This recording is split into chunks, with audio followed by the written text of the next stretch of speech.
Welcome to Ingredient Insiders. I'm John Magazzino. And I'm Andrea Parkins. Thanks for watching this clip of our interview with TV star and chef Maneet Chauhan. For the full episode, find us on Apple, Spotify, or wherever you listen to your podcasts. Links in the description below. How did you get connected to food TV? Where was that? You know, it's so interesting as a part of being a chef. Now, the extension of being a chef is to be a part of PR, right? So when I was in Chicago, we used to keep on doing the morning, there's a special event. Okay, let's go and do morning TV and stuff. So when we moved to New York, there was our PR company got this opportunity for me to compete on Iron Chef. And Iron Chef, I'm talking about I was at the CIA when Iron Chef America started. Was that in 2007? 2007 is when I competed. Yep, yes. I was there. Oh. I was an intern at Food Network. Are you serious? And I remember you being there. And I honestly, that show, we did, 2 episodes a day. It's a really long season. Everyone talked the nicest, your team. You left us all these spices and sauces and we made this delicious family meal with it all. We had never tasted those things before. Oh, I love that so much. I remember that so vividly as an intern being in culinary school and how meaningful it was, to have you there. And it was different from anything that we had seen. Thank you for sharing that. That was amazing because it is I'm going up against Chef Morimoto. Right. His career started the year I was born, right?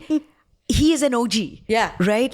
I love telling everybody, I said, I came a respectable second among 2 people. It's better than saying I lost. But I think that was where it really started. Yeah. Sure. Because from there, I was invited to be on the next season of The Next Iron Chef.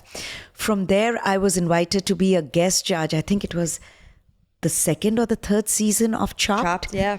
And the next year they called me and they're like, we want you to be a permanent judge. So it's been such a natural evolution. And that's what I talk to a lot of young kids right now who they are like, I want to be a chef. And I'm like, why do you want to be a chef? Because I want to be on TV. I'm like, nope. Yeah. That's not how it happens. Right? Be good at what you are doing. People will recognize you and then they will come after you. And it's been a long journey. I mean, 2007, right. Think about it, yeah. right? It's been a long journey. Years. Yeah. Now you're aging me, John. Yeah. You were 5 at that time. That's what it is. Yeah. But think about it, right? It's and everybody is recently with all the TOC and, all the victories and stuff, they're like, oh, you are everywhere. I'm like, 18 years. Yeah. It's been something that I've been working on for 18 years. I'm like, finally people are seeing me on, especially right now being over here in Miami, seeing my face on the billboards. The large billboards, right? With Bobby Flay and Guy, or even walking around this morning and seeing those, posters, and I'm taking a photograph and I'm sending it to my mom. I'm like, see, I'm on a poster and it's not a wanted dead or alive. You know what? Hey, but it's such a do you still what pinch do you yourself? think when you see that? Yeah. It gives me goosebumps, right?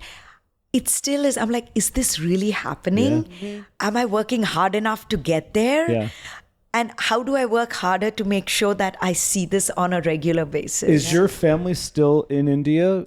My parents are still in India, yes. Did they play any of the Food Network shows in India? So it's really funny. They used to show Chopped on something which was called NDTV Live, NDTV Good Times. And it was really funny because they had it dubbed or voiceovered to Hinglish, right? And my mom used to take all of these videos and send it to me.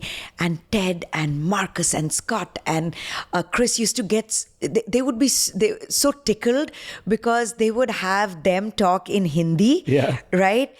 And then the one person who actually knows Hindi, me, they would have a voiceover for me. That's hilarious. In English. Yeah. And I'm like, what? Right? I'm like, what? Are you not getting my accent? I'm like, where am I? In that, the purgatory where nobody gets my accent over here and nobody gets my accent over there. I'm like, what's going on over here? So it's really, really fun. Yeah.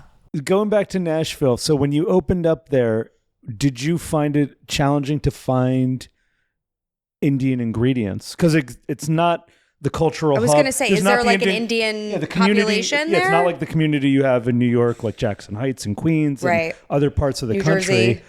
Jersey. How did you come to find what you needed? So it definitely was difficult when we started off. And what we did was we had a lot of connections in New York. So it started off with getting a lot of things in New York. Got it. And, you know, I mean, as you guys know, you guys talk about this all the time, right? Ingredients are so important, and the right ingredients are what makes a dish memorable, right? And that is, you know, if you start with the best ingredient, the dish that you're going to end up with is going to be, you know, the best dish. So to me, I think that was one of the biggest things, just to kind of make sure that the ingredients that we were sourcing were great. So we started off in New York, but over the years, because of the amount of the quantity of stuff that we are ordering, right? We developed, you know, vendors who would get us the products that we want. And now if you come to Nashville, the Indian population in Nashville is crazy. Wow. Right? I live in Franklin. Franklin there is a huge Indian grocery store over there. There are a lot of Indian restaurants over there because there are a lot of tech, medical, tech, education, insurance, right? So a lot of this, like the number of Indians that you see in Nashville has really grown exponentially, right? So because the audience is there, the demand is there, and because the demand is there, the products reach you. So it's incredible. Like, you know, I love going to the Indian store. I love taking people over there where I'm like, oh, you've got to try this. You've got to try this. So it's a lot of fun. And the restaurant scene there has exploded Yeah. in the last There's call so it much 7 going to on 10 right now. years, 5 years. Yeah.